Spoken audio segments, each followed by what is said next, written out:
community. That's right. Our first guest answers the call of the community that most people would have a very difficult time answering. Yep, joining us today to share more about his work and the services that the Baltimore Crisis Response, Inc. provides is Mr. Edward K. Wiggins. Welcome. Thank you. It's a pleasure to be here. Pleasure to have you here. So tell everybody, what is the mission of the Baltimore Crisis Response? Baltimore Crisis Response Incorporated is the city's first and only behavioral health crisis service. We provide a full range of services, including a 24-hour crisis hotline where people can call and get support. We have mobile crisis teams that go out in the community and visit people when they're in distress. We also have residential programs where people can come, stay for short periods of time, get treatment, get stabilized.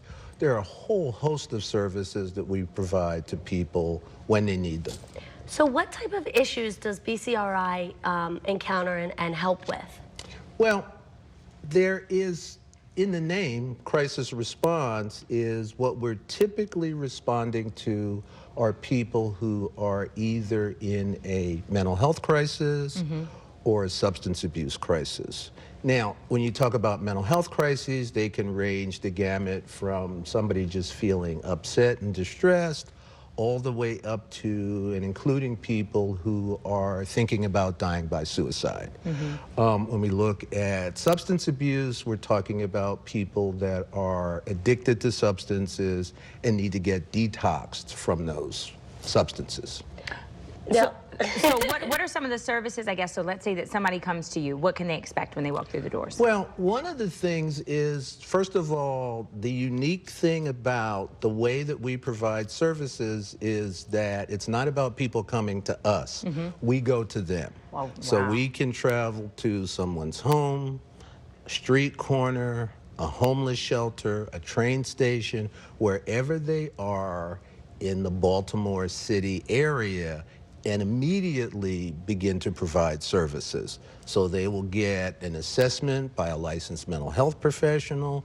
They will also get checked out by one of our registered nurses. And then those staff will make an assessment and make a referral to the appropriate level of service, which may mean coming back with our team to our place, or not everybody needs to come in. You know, sometimes people can just be supported through regular visits in their home. So you meet people where they're at, both physically and emotionally. We try. I mean, that really is our goal. But the important thing is that everything starts with a phone call. So when people call, they are speaking to a trained counselor who has expertise in terms of evaluating their situation and determining, along with the caller, what may be the appropriate service for them. And so you guys work with the police department? We do work with the police department.